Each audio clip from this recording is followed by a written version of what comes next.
to AI Revolution Digest, where businesses get smarter. I'm Jesslyn. I'm Celia. Together we show you how AI drives real results. And because the future isn't waiting, let's dive right in.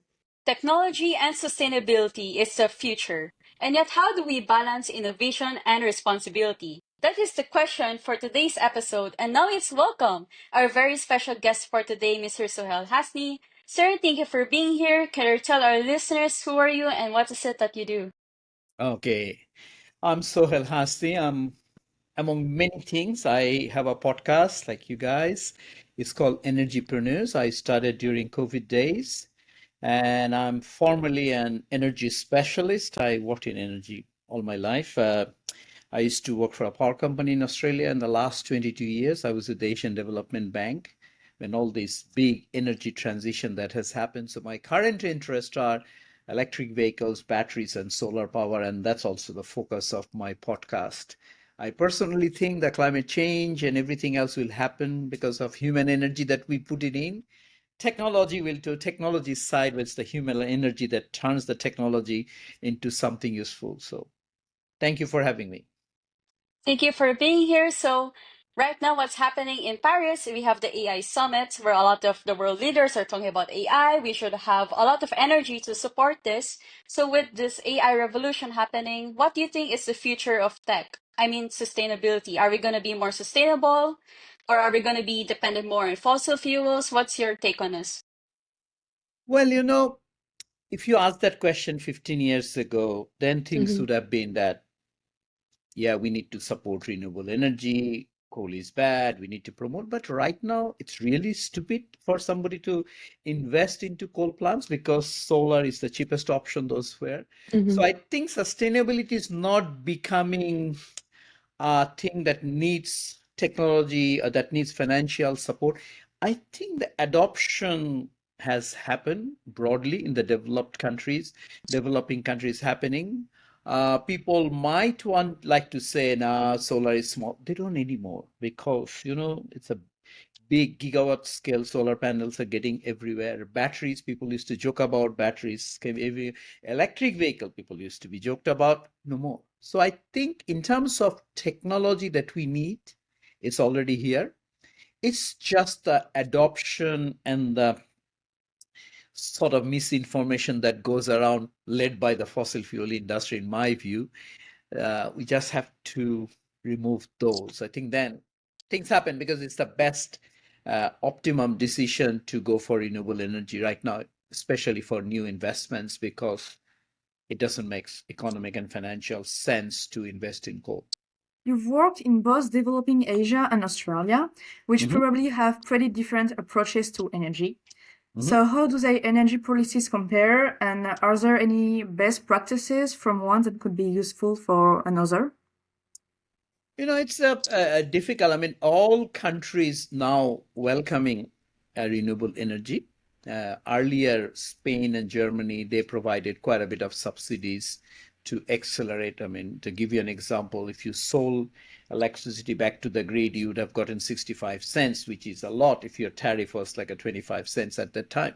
So there was a motivation for you to invest in solar at individual level and others. But those things have changed now.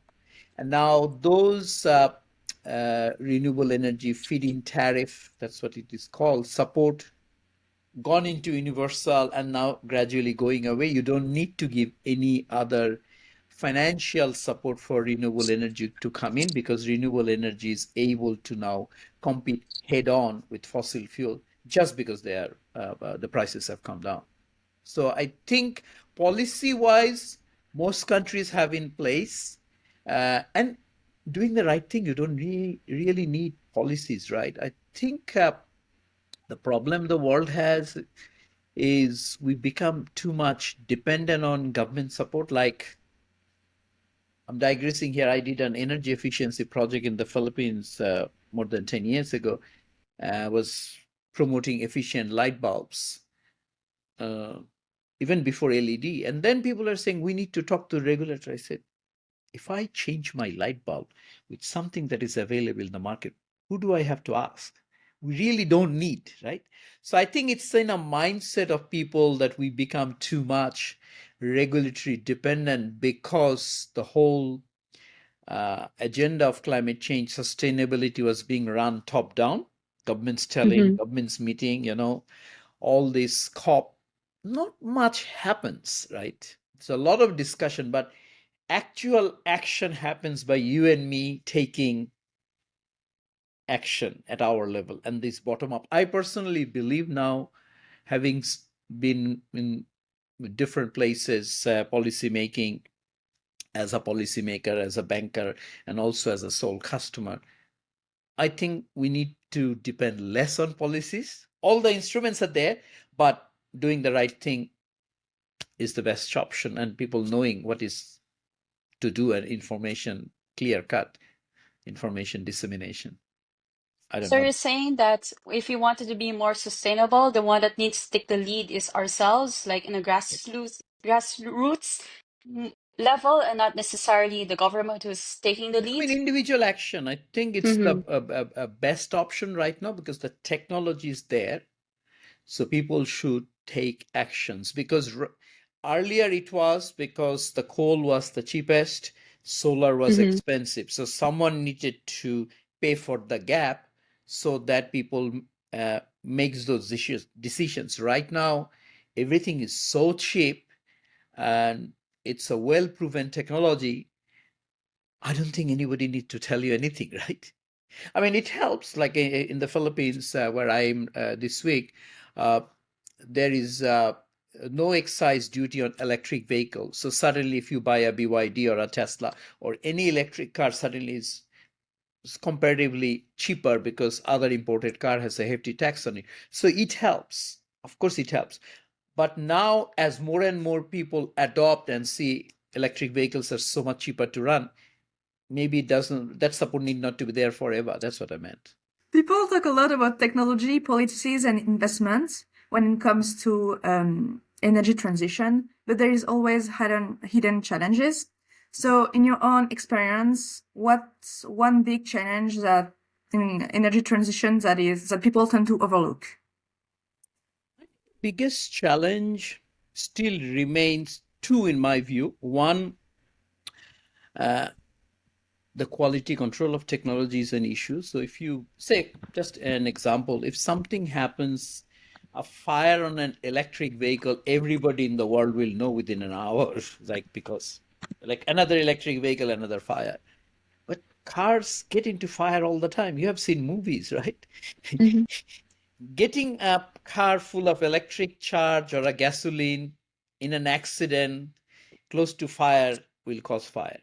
So I think it's important bit is to educate people. I think that's where the challenge is right now, so that the people, the incumbent, the fossil fuel industries, the sort of internal combustion engine cars, those businesses you are taking away through sustainability, they will like to catch at the straw at the very last minute and disinform.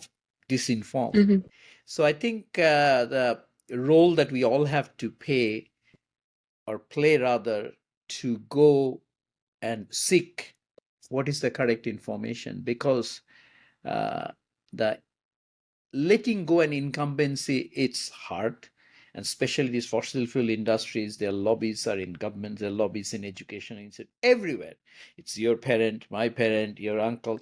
So how do you sort of decarbonize those mindsets? I think that's what the challenge is, not necessarily on the technology side or the system side. There's not a good or bad guy per se. I think good or bad everywhere. So you just have to see. And a lot of time it's education. I don't know whether I Mm-hmm. have answered your question or not. Yeah, you did. So I want to make a comment that's interesting because I remember when I was in a road with my dad, we saw Tesla or BYD together in front of us. And I asked my dad, would you want to buy an EV for your next car? And my dad's like, oh, I don't know. Maybe I'm so scared because in the Philippines we're prone to typhoons, so there's always flood. So my dad is like, oh, if I have an electric car and there's flood in the middle of the road, I might get electrocuted. Like I don't know. He like those things are funny. I think in the developing world, we're not really that concerned with carbon. I think the number one thing they're looking at is cost, or is their current infrastructures before they can buy. Because what I've heard from people is, oh, I wanted to buy a gas or an oil run car because I can carry that with me if I want to go to the province, right? If there's no gasoline station. But then if I have an EV, the EV runs out because I wasn't able to charge it and there's no electric, you know, charging stations because the infrastructure is not there. I think people will be more hesitant to buy. So I don't know. What do you think? Okay, Because I don't want to first, be yeah. misinformed, you First know? question, first is the flood. I Mm. don't think there is any issue of electrocution that I have heard because the battery is actually very much water sealed, right? Okay. So I don't think, and the battery is coming out at 66 volt. I don't think it can. Uh, yeah, of course. Yeah, I don't think it is that easy to get electrocuted by an electric car. It's much easier when it's flooded because you have all the light post carrying 220 Mm-hmm. volt. So getting electric shock from there. Yeah. So I think maybe more dangerous your car if you hit a light pole and it falls. Okay. But there should be trigger point system. That's number one. Number two, the gasoline you can carry, but this Mm-hmm. gasoline comes from Middle East. You can only Mm-hmm. carry X liters. What happens if there is another COVID, all disruptions happen? Where are you going to get your gasoline from? Philippines is a net Mm-hmm. energy importing country. This is not your Mm-hmm. thing, but you have sun up there. So technically, even if you put a couple of large solar panel and inverter and wait few hours, you should be able to charge your car. I mean, I'm not suggesting anybody does it. Technically, you should be able to get X kilometer every hour. I mean, there are electric car that has a solar panel on top. You can get those laminated ones. When it's not recommended because it will look ugly and others. But technically, wherever electricity is there, you can just connect because the electric car doesn't need a charging station like your mobile phone. You can charge at home. Mm-hmm. So I think you can walk into a shop and say, listen, I am here for a coffee, but I've run out. Can I just connect and I'll pay you whatever, right? So I Mm-hmm. think, and by the way, I ordered a Tesla, so I'll take your dad for a spin. My car is Okay. coming in 2 months. Okay. I I'll let ordered. him know. Okay, Sarah, your turn. Will we ever see a day when fossil fuels become completely irrelevant? Like, other will, or where will always be a role for old gas somewhere in the system?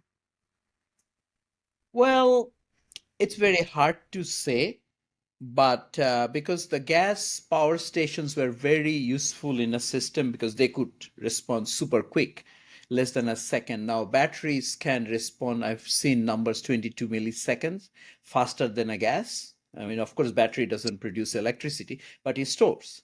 So if we had lots of batteries, another form of storage, and everyone has sun, eventually, I don't see any role for a sort of fossil fuel power stations, especially in countries like Philippines and a lot of countries where energy is a net energy importing country. They don't have their own except hydro and geothermal. So the challenge was always had been with a power is electricity has to be matched instantaneously. Whatever you generate, you have to consume because you cannot store.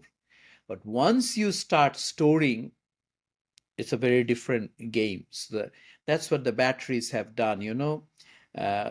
We don't have to, like I'm sure many years ago, people could only shower when it was raining or they had access to the river, right? But then once you start storing water, you can do whenever you want because you can control, right? Same thing happening with the power industry now, because if you are able to store, an electric vehicle is a big storage of batteries, right? So you can connect your house to the car. So, and then if in a world where we have solar everywhere, we have way too much electricity, especially for residential customers, definitely. I don't see much role of coal powered and gas powered for domestic consumption. That will go away very quickly. But maybe for large industries, that remains. Of course, many large energy intensive countries have nuclear and other forms. Where those dust will settle, very hard to tell, because politics will play a bigger role as well. Yeah, I think politics would, as long as we have governments, politics would always be there, I would say. So I totally agree when you said that storing energy is a game changer, because a parallel to this is, when we first started as a civilization, we were nomads, like people just roam around. It wasn't until we learned how to farm, to agriculture, that we became more productive. So, you always said that there's a lot of misinformation, fake news by the fossil fuel, and that's why a lot of people are misinformed about sustainability. So I just want to know, as a thought leader in energy, what's one unpopular opinion you hold that most people in your field disagree with? One, people disagreed initially about solar. I had a lot of issues, Mm-hmm. and I personally think right now that that the power companies will have really big struggle for feeding electricity to residential customers, because the way the world was, that you generate power somewhere far away centrally, that comes through transmission distribution to your house, because electricity generation at household level was not possible. Forget the storage generation. Now I have a house in Melbourne. My house, I generate enough electricity for the house. I have a large battery. So nighttime, whatever I store, that solar uses, and daytime sometime, mostly I sell it back to the grid, and grid sometime won't take it. So energy gets wasted because grid don't take. I have no use for it. What I'm going to do? And Australia right now, we have one of the largest and the highest per capita solar installation. It is growing, keeps on growing. So eventually it will come to a point that the residential sector as a consumer group generating more than they consume, because everyone has batteries and everyone has electric car, because the electric car is basically battery on wheels. So I see then suddenly that game changes. And this view, I think still it's difficult for, I have a lot of argument with people who will say, no, that cannot happen. Power transmission distribution companies will remain there forever. I said, yeah, that's what the landline telephone companies also thought, but I don't know where they are. So I strongly held that view that, yeah, I don't think the role for power companies will be dramatically different. They will be basically wholesale buyer of the electricity excess in homes and selling it to somewhere else. I don't think they will have any role in future, especially in countries like Australia, where there's sort of single household, large access to roof. But again, Philippines, anywhere in Southeast Asia, there are a lot of lands, there are a lot of stream, you can do floating solar and others. So I personally think that will dramatically change the electricity flow coming to the consumer as opposed to getting out from the consumers. Many countries outsource their pollution by manufacturing goods in high carbon economies while claiming to be green. Should carbon footprint be measured by consumption rather than production? Or how can carbon footprint be measured to be real? Yeah, these are all million-dollar political questions. But I think where the solution will come is when consumer like you and I demanding that I want to know this product that I'm using, how much carbon it has used. Like, any food, it says your sugar content, protein content, blah, blah, blah. Once you go to that level, and there are some sort of bodies that monitors or some sort of certification, then obviously the whole supply chain, doesn't matter which country it goes to, will be very much aware of the carbon intensity of that product.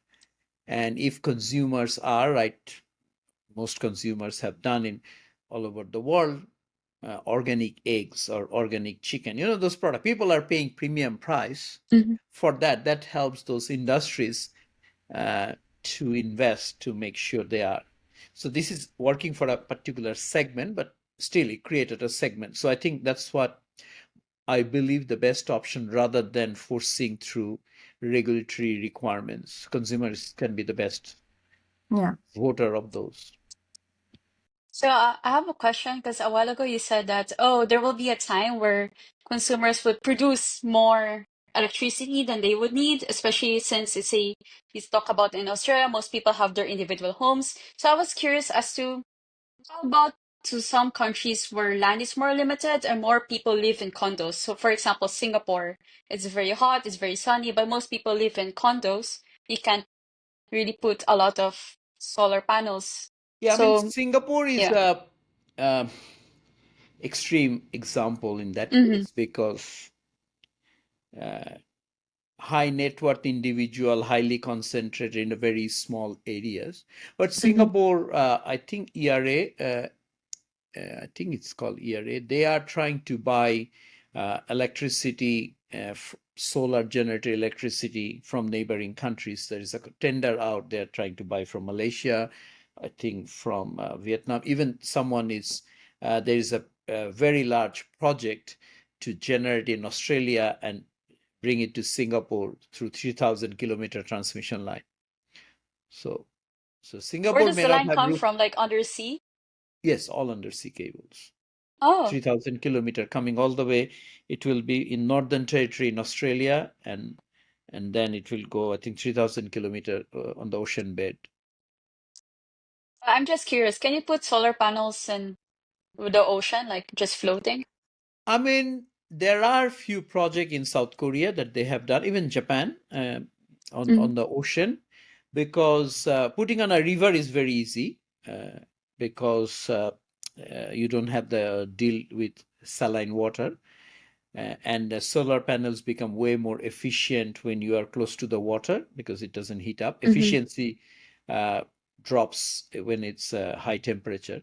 And then you can have simple sort of a mechanism whereby you take the water and run a sprinkler and you can clean the panel. So it's very, very good to be close to the water. I mean, there are a lot of large scale solar. I think there's one project which I wanted to visit. I believe it's in Norway. They did like a lily pad, the lily flower, humongous ones on the ocean.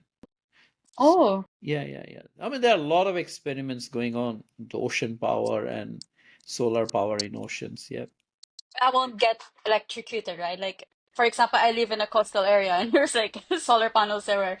I think that's the number one concern. Like, oh, EV, electricity, I might get electrocuted. I think No, that's the number one thing people might have in their head. No.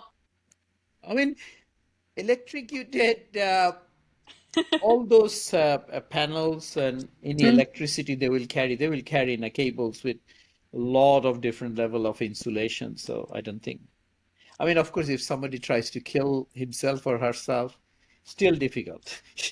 Okay.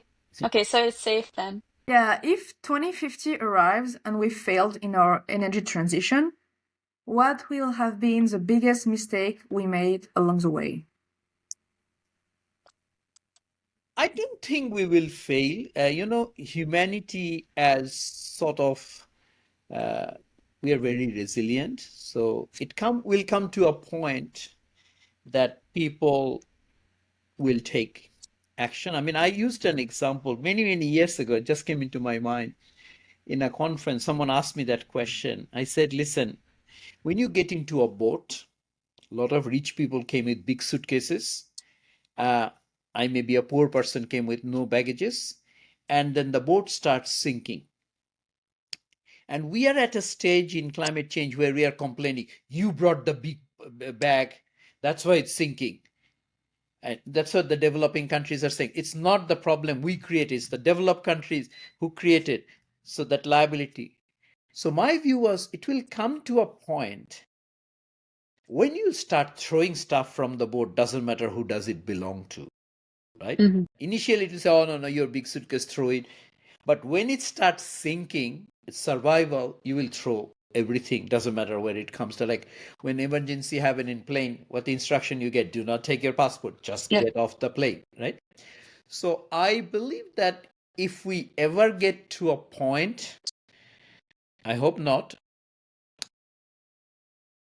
I mean, before we get to a point, I think right things will be done, because I mean, this younger generation, you guys, way more sort of committed to the cause than your parents' generation, grandparents' generation, the baby boomers who had it all the way. I think the next generation is way more committed. I don't think that will happen, because the technology that we need is all here, and the prices are cheap. It's just the use of it, adoption of it. So I am a big optimist on this. I don't think we'll ever come to that point.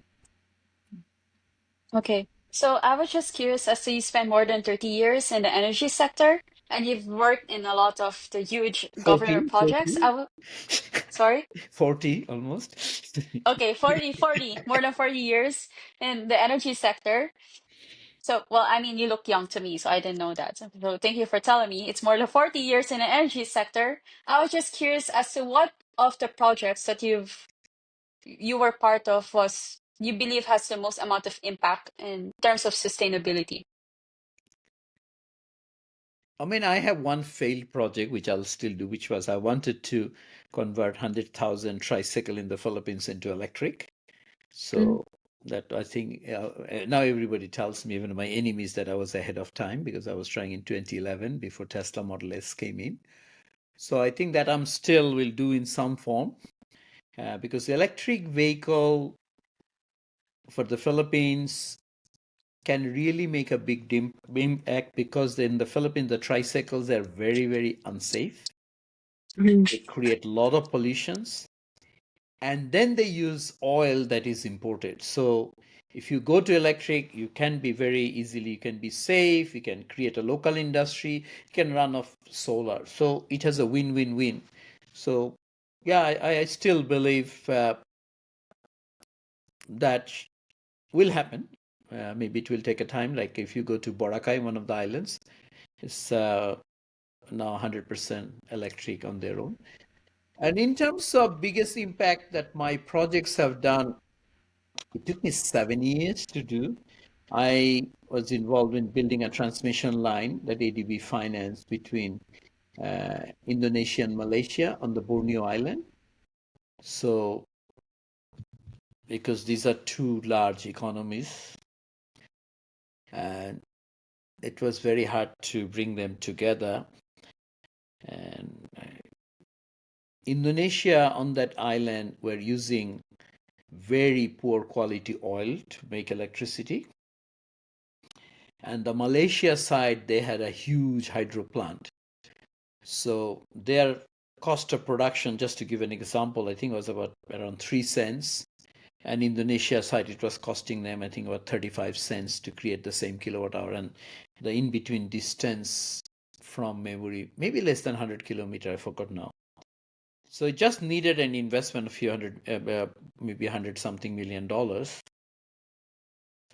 That electricity came here displaced. I mean, the project pays for itself within a few years. But yeah, it was quite a challenge, but very satisfying when I remember when the transmission line happened. Sort of 300 or transmission towers. You say, okay, I pushed it. That's what has happened. It was very satisfying and cross country. If I gave you $1 billion right now, but you could only invest in one sustainability technology, which one would you choose and why? Okay, the world has still billion or at least 500 million people who don't have electricity. So I think the best option would be, I have a setup just in my balcony here. I started doing it. Give people a solar panel and a tiny sort of battery built into inverter and everything system. And that will be sufficient to supply maybe at least 1 or 2 kilowatt hour a day. So that means you can do that instantly. And if you spend $1 billion, the price will be even lower. You can instantly electrify 200 million people with that sort of money. very, very easily. Not 220 million, yeah, $50 a year, almost. Because I think off-grid solar is one big topic that the world has missed. Again, the same reason, because when you do a power project, you want to go through the power companies, and power companies don't want people to go off grid. They want everybody to connect it because they're in the business of money, making money from the networked customers if they go off grid. And especially, other thing is all this AI adoption that you and I and everyone is excited about. There are a lot of discussion. People say, oh, okay, what will AI do to renewable energy? I sort of try to see the flip it side of it, saying, what renewable energy can do for AI is unthinkable, because you might have a robot running around in the house, but if you don't have electricity, the robot will be dead. But in a remote area, rural area, just imagine you put an electric boat with a 2 solar panel and I put a robot guy running it. That machine can run 24/7 forever for free because of that renewable energy on the top of the boat. So I think, yeah, off-grid solar is maybe the one area where money needs to go. Yeah. So I was just curious as to, because you're the host of Energypreneurs, I think last time we spoke, you said it was one of the top 15, perhaps it's now the top 10 in terms of sustainability and tech. So since you've been talking with a lot of startups and people in the space, are there any emerging technologies you're particularly excited about because of their potential to create real scalable impact? I think, again, I'll come back to on the energy sector, the fundamental changes that's happening right now is because of batteries. Same thing happened with the IT industry. Just imagine 30 years ago, you guys are all very young. I have a floppy disk somewhere that big that had some X kilobyte, then there was a megabyte. And suddenly, once we started compressing data, and that's when this digital photography started. The video that we are doing, it's possibly doing, I don't know, 20, 30 megabits per second. So the only reason it's able to do because it can compress those data and store, right? Because this is a gigabyte. If you needed a 200 square meter apartment to store one video, we won't be doing podcasts, right? So our ability to store data cheaply and efficiently has changed the whole sort of videography and communication dramatically. So same thing will happen in the energy sector. The one technology, which is battery, that our ability to store energy will change, because right now you go somewhere, it costs you money. You buy something from a remote area, it costs money, shipment cost, airfare cost. If that gets eliminated, just imagine what will happen. So I personally think the biggest technology and that will have the largest impact on our lifetime, on the energy industry and everywhere, is batteries. Our ability to store energy. Because if you can store energy for free, you can grow food for free, hydroponics or whatnot. And if your energy is free, food is free. I mean, we are basically free. People are working hard, all on different things just to put a food on the table and a shelter, right? If your energy is free, you can go live wherever you want, right? So Yeah. I think the dramatic impact that will happen is a battery storage, because battery will allow, solar battery will now allows you to live anywhere in the world very remotely. You can have a car run by your son. Because right now with current technology, you can't. You have to go somewhere to buy petrol. You have to connect your house to the grid to get electricity. But yeah, I think battery is the tech. There's a lot of debate about energy policies, but change can be slow. So if you had the power to instantly change one global energy policy, what would be the one? Oh dear. I think one policy that will be very difficult to implement is the pricing of carbon, because you know what's happening right now. If I run a diesel car, which I have right now, and go around the city and come back, I don't pay for the pollution I create. I don't pay for the emission I did. I don't.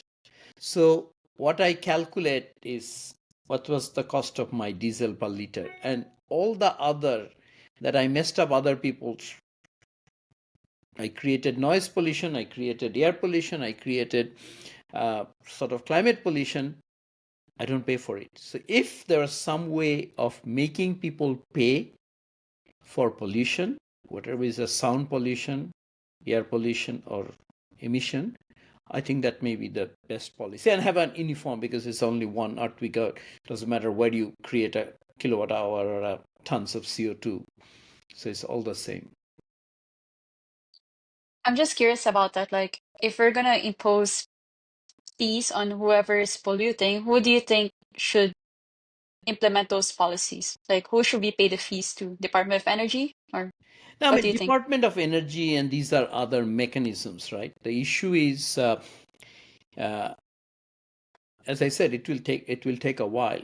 But if you have a plan, that every action you and I do have to think that, yes, I'm polluting, right? So I think for cars, it's very easy. You can put a tax on the kilometer, or you can, implementation is not difficult. It's first is to coming to the awareness of it, that there is a cost, right? There is a cost. I cannot run a So coal I'm just plant. I mean, the power station have been running in coal plant without paying the sort of neighborhood people for the mercury poisoning and the disabled children growing up. No one ever paid, right? They said, we are doing a service. We have a power station.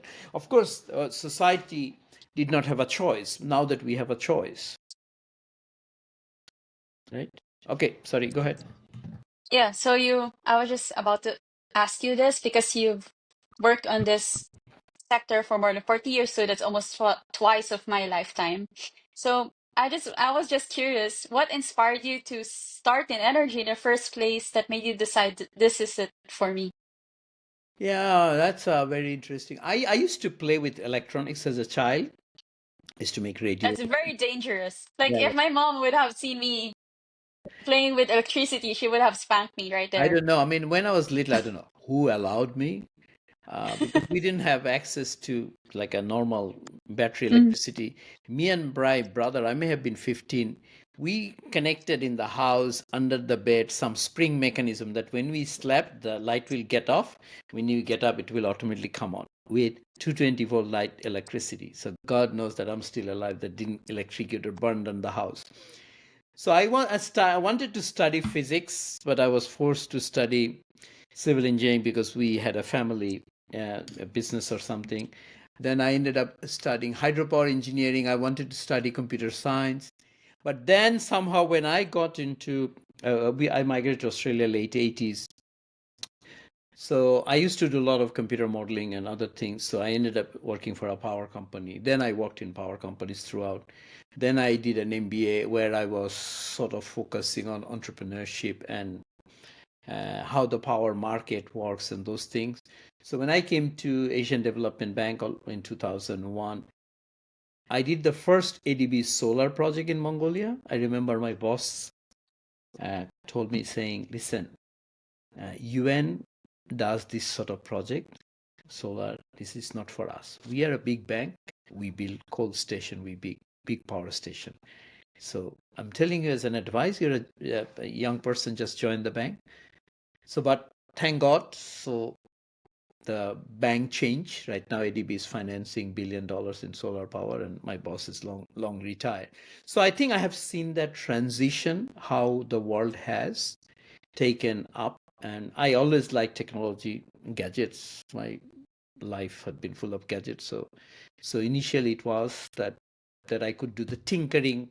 Then to be able to generate my own electricity is unbelievably fun. So yeah, so I just want to ask, like, just to end this formal interview, I just want to ask like a personal question, which is, yeah, I know last time we talked, you had a daughter with you. So I was curious as to what career advice. I need your career advice. You're a very accomplished guy.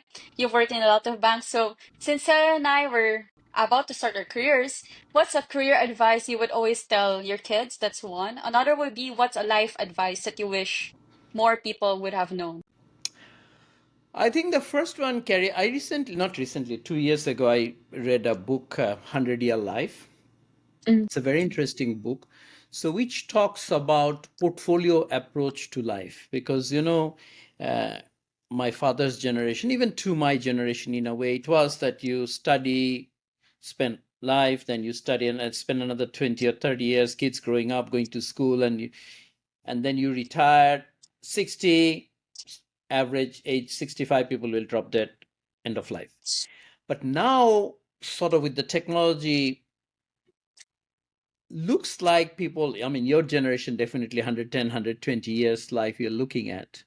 My generation, maybe they're talking about 1995. So then what happens after you retire at 60, which I did 2 years ago, you suddenly have a 30 years to do. What are you going to do? I mean, you can watch only that many Netflix and that many these, right?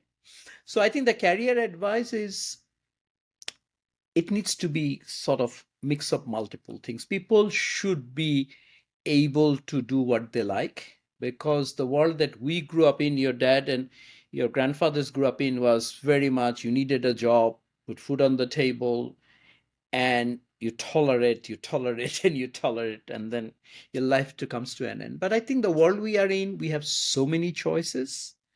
So it's important to be able to do what you like. And if something doesn't work, do something else. Because I don't think I had a colleague many years ago where I was interviewing him. This is in Australia, and I was really saying, you are an accountant. I mean, we normally would, no one will ask somebody's age in an interview. But I said, it doesn't work out. He did this. And finally he said, okay, now let me explain. I finished 5 years in dentist. Then I was in a sort of dentistry. The guy opened his mouth and I looked and I said, is that what I'm going to do for the rest of my life? No. So he quit. He went and finished another commerce degree, whole 4 years. And that's why there's a 4 years missing. So I think that was then. But right now you might say, yeah, I did dentistry fine. I might do dentistry again. Like I interviewed someone last month on my podcast. He's a doctor, full-time doctor. He's a YouTube's famous in Australia, talking about electric vehicles. He said, I have my day job. I'm a doctor and do this. But at the nighttime, me and my wife, we go chasing people, take interviews. I run my YouTube channel. Wonderful, right? So I think the career advice would be to be open-minded, find what you do, because you have to think about long haul. You don't have to tolerate stupidity, so which our generation did. Should have fun. It's very important. And look after your health. I think that's also very important. So that's more the career side. So I'm more last curious as, what's one advice that you always tell your kids that you wish more people would have known, aside from let's not take BS or stupidity from people? I think the best advice is that, you cannot sweep anything under the carpet. Mm-hmm. Things will pop up. I've seen at work, people say, oh, no, just forget it. Things do pop up and you get caught. So I think the best advice is always to be honest to yourself, be honest to world, so that you don't have to have a multiple version of the same story. Okay, I told him this, I told him this. So I think is ultimately uh, one of the, I forgot his name now, one interesting way, he said, uh, always tell the truth. But then he said, okay, if you cannot tell the truth, do not tell a lie. Mm-hmm. So I think that sort of thing. Even in a simple, I mean, I followed that for us. You realize that how much lie we tell. I mean, it's not lie per se. Like you call me saying, can we set up a meeting at 4 o'clock? I really don't like it. I said, oh, I have another lunch. That was a lie. It's a convenience, but why? And then you get into trouble. You just be able to say, face, really, I don't want, not in a position to do it, right? So I think Mm-hmm. that is the biggest, I think that integrity is something you cannot buy later in life. Reputation, something you cannot buy later in life. It builds up. And once it goes, it goes. Because the world that we are all in, This will be the world of personal branding. Before you could hide behind, he's the ex-McKinsey guy, he's the McKinsey guy, he's an ADB guy, he's a World Bank guy or whatever, Shell guy. But right now, because of AI, because of these technologies, I think we'll be all become personal brands. And if you're a personal brand, that's all you got. So you have to protect it very well. So I think integrity and truthfulness, something it's very, very, very important, non-negotiable attribute, however difficult it seems at a time. Yeah, I agree because like there's a saying that your reputation precedes you. So even before you open your mouth, even before people will come and see you, whatever your reputation is gonna make a bias on how they're gonna to deal with you.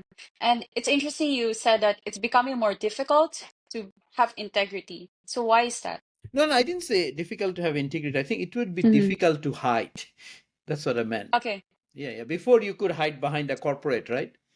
That I was a corporate, but now people, I think individual accountability is very, very important. You cannot just hide behind a corporate. And that's what is happening. Like in Australia, I think right now, if you're a board member of a company, there's a risk in 10 years' time, someone can sue you saying you did not do the right thing by the climate. You made that decision that caused me. Don't tell me that was the corporate policy, but you as a board of director approved those. What were you thinking? So I think those sort of individual accountability is very important. You cannot just hide behind saying, sorry, it was a corporate policy. Why did you work there? Right? Yeah, so thank you for that. Now we have ended our very serious talk. So before we go, let's play a 1 minute game. It Oh says dear, would you I have to do rather? even more. Yeah. This is just a fun game. You don't need to think that much. Whatever pops out your head, you just say that. It's gonna be under 1 minute. It's just pick between two options. Or for example, if I ask you, I don't know, Bitcoin or cold hard cash, which one would you take? Or something like that, I right? think tangible cash. Okay, of course, cash. So when you're ready, we're gonna start. So you're on the clock. You Ready. ready? Oh dear. Are you ready, Are you ready, Mr. Sure, Sal? sure, sure. Okay, let's go. First question, sweet or spicy? I think spicy. Sweet is bad. Coffee or tea? Coffee, always coffee. Beach or mountain? Beach, of course. Cat or dog? No, dog, not cat. Okay, Netflix or YouTube? I think YouTube, you can select. Text or email? Maybe text, yes.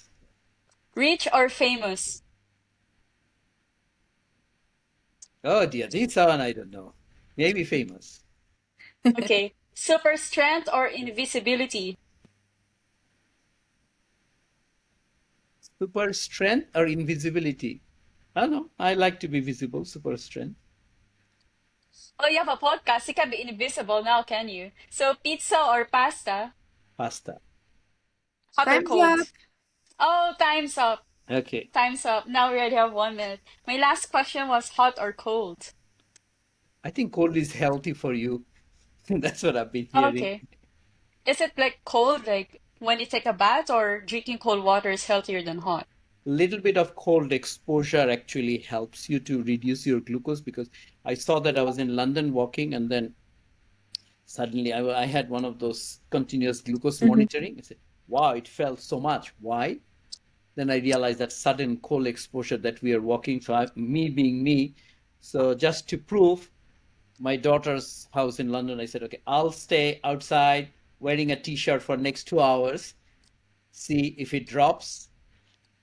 Then the glucose actually dropped quite fast. So the cold, so that's why it is cold. People argue that it is healthy in a cold environment. If you go for a walk with a t-shirt on, why it is cold? It is healthy because your body burns a lot more calories and system gets sick. And you know, those cold bath, ice bath. Do you know how low the temperature was when you just decided to go out and do your experiment? No, not terribly cold. Maybe 2 degrees, 2 or 3, because it snowed Okay. immediately after. So it must have been 2 or 3. Yeah. So thank you, Mr. Sal, for being here. You gave us a lot of insights on the sustainability, tech, and also health and career advice. So before we go, where can people follow you? Is there something that you would want to promote? Yeah, I sort of quite visible, and I'll be more visible now that I starting my YouTube channel like you guys. It's Energypreneurs is my podcast. It is available on sort of all platforms, and I've just also launched the YouTube channel, and I also have the Instagram, and I think also a Facebook page of Energypreneurs. Yes, thank you. And I follow your Instagram page. I know that you're a photographer, right? Like you always love to take Yes, it's a photos. portfolio approach to life. So I'm Okay. trying to be now. I think I have so far. Yeah, I have a 5 career now, 5 so far. I want to go up to 7. I think that's my target. Yeah. Okay. Thank you, Mr. Sohail, for being here. And to our listeners, thank you for being here and see you in our next episode. Goodbye.